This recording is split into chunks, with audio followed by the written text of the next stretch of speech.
And this fence has been down here for about 20 years at least. Trying to get it up is the hard part. Yeah. Kai, do you want to cut the yard just to cut it? Yeah.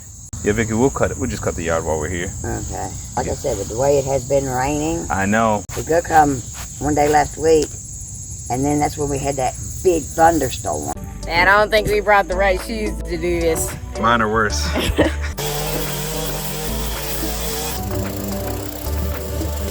Well, we know what that is.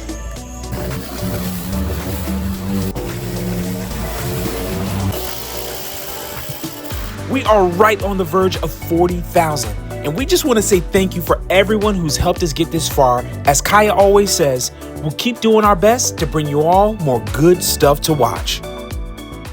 Okay, everybody, welcome to today's episode. Miss Vicky here had a fence issue, and while we were there, we decided to pick up the lawn for her. There's been a whole lot of rain here in North Carolina, and it really meant a lot that we could get in there and get some work done, especially since her normal lawnmower guy wasn't able to make it. I can't wait to show you guys how well this project worked out. Without further ado, let's go ahead and get into the video.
Made a nice little adjustment. He was using the full part of the mower in order to cut the grass, and so I was weighing it down a little bit. So then he switched, and now he's only using half of the motor to cut, which is giving it more power and allowing it to push a lot of the debris out. Good job, bud.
Landmines in the field, if you know what I mean.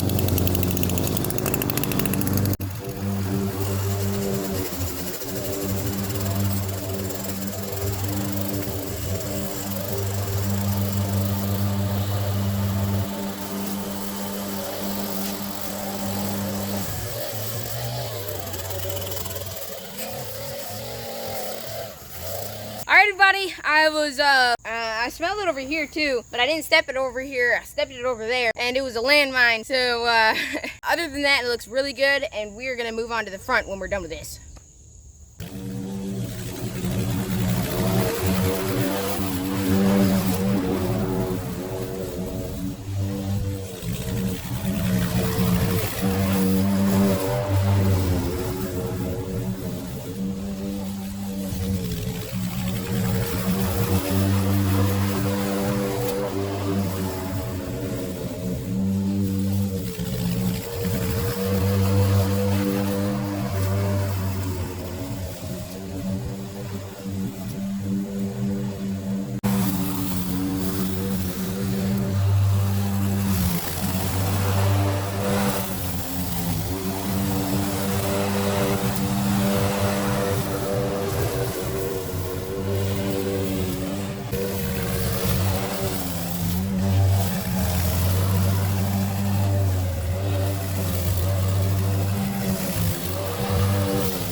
It's about time for a water break. What you guys think? Water break? We gotta take a lunch. Kyle, you wanna take a water break? No. Well, we didn't bring our lunch. Been almost 2 weeks since we cut. Are you rusty? No sir. Thankfully, it's not as hot. Is there anything that stood out to you on this job? Not really. No? No sir. Except for not stepping in landmines. Did you actually get it on your shoe? Yeah, I rinsed it off though. Oh, that stinks. Doo-doo. You know, I was just thinking of one trait that causes us to help. Over the years, obviously, we've had to watch the weather before. We've had to watch the insects and livestock. And then today, you know, we had to watch where we were stepping. I think there's a word describes the characteristic that helps us to avoid some of the landmines that we've encountered. It starts with an A and it ends with ness. Awareness. That was it. Man, you didn't even blink before you did that. Awareness. You know what awareness is? Being cautious, basically. Okay. Being ready, or not really ready, just looking for stuff that you know is going to be there. There you go. Good job. It's like being on the lookout. It's being observant. Just knowing what's around you, being cognizant of the surroundings. And that's why a lot of these guys, when we see them, you know, midlife stockmen and some of these other people, when they're doing this, what's the first thing that they do before they go and start cutting? Hey, look. They do. Yep. Yeah. Field lawn care. That was one guy. I saw him the other day. He messed up his new mower. It was a big mower too. That thing is sweet. I can't wait to show it to you. It was a nice, very nice. I think it's like a Ventrac. But anyways, he hit something and it messed up his brand new mower. And so when we go into anything, that's including life, relationships, a new sport, a hobby, business, the first thing we want to do is to be aware of our surroundings. We want to know, what are we in for? We want to look out for the hurdles. We want to look out for the possible problems. We want to look out for the easy things. But you just want to be aware because you don't want to be caught off guard. And if you are caught off guard, it can make the entire situation stink. Literally. Literally. So that's it. Let's be aware. All right, everybody, we're gonna start edging up the yard. I'm gonna go and shave down all the stuff off the edge, and then my dad's gonna actually do the actual edge, and I'm gonna touch it up with the weeder and then move on to the next part. So that's what we're gonna do right now.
good. Yeah, where? Yeah, you good.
Oh, that looks way better. Now we got the fun part, unfortunately. It's looking good though, huh? Yes, sir. Man, way to go, dude. All right, guys, we are at the end. We're gonna take on the biggest part of the yard so far and get this all cleaned up.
everybody. My dad is going to take over the mowing. I am going to do either weed eating or something else, but because some tried to stick me through my hat.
think we're about almost done. We got the final part is blowing. We made it out with no bee stings. Unfortunately, I want to show you guys the finished product of our shoes. My Crocs are now turned into alligators. Kaya's feli have now turned into greli. There's a little spot up there that still needs to be weed eated, but we're gonna blow this, and then can't wait to show you guys the before and after pictures. I literally thought this was gonna take 2 days because this is huge. 1/3 of an acre is not small.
we are on the grand finale. My dad is going to finish up blowing, and I'm going to do some touch-ups around it. But other than that, I cannot wait to show you all the before and after pictures.